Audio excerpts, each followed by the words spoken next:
Okay, so in this example, we're being asked to verify the identity, and in this particular example, we're going to have to use the double angle formula for cosine, right? So when you're doing these problems and you're being asked to verify the identity, it's important that you only manipulate one side.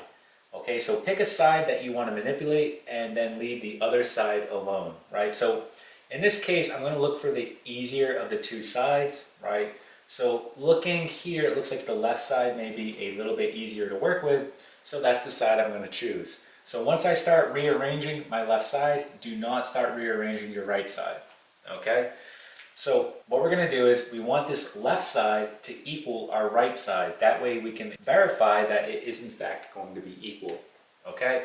So our first step here is we want to rewrite this tangent squared theta.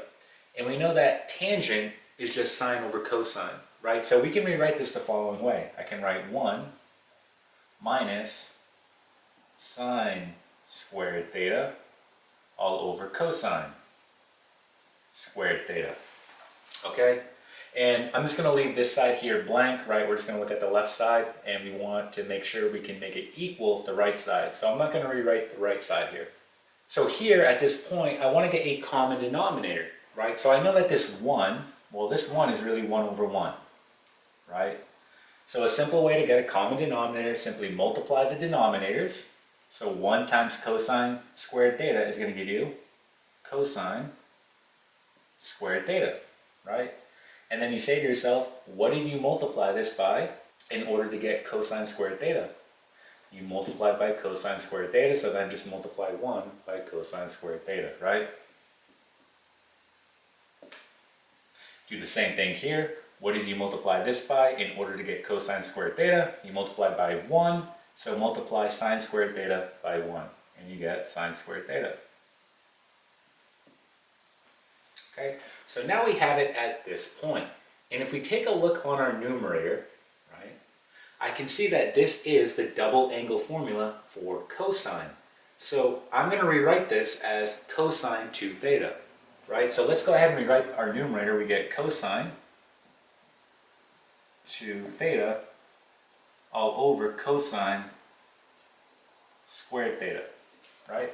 Okay, so at this point we're almost done. What we're going to do is we're going to break this apart so it's a little more visual. So I'm going to rewrite this the following way. Cosine 2 theta, and then just breaking this apart, it's really 1 over cosine squared theta, right? And we know the following. We know that 1 over cosine is just going to be secant. So if it's 1 over cosine squared theta, well, it's just simply just going to be secant squared theta. So we can rewrite this one the following way. So we have cosine 2 theta and then just secant squared theta. And there it is.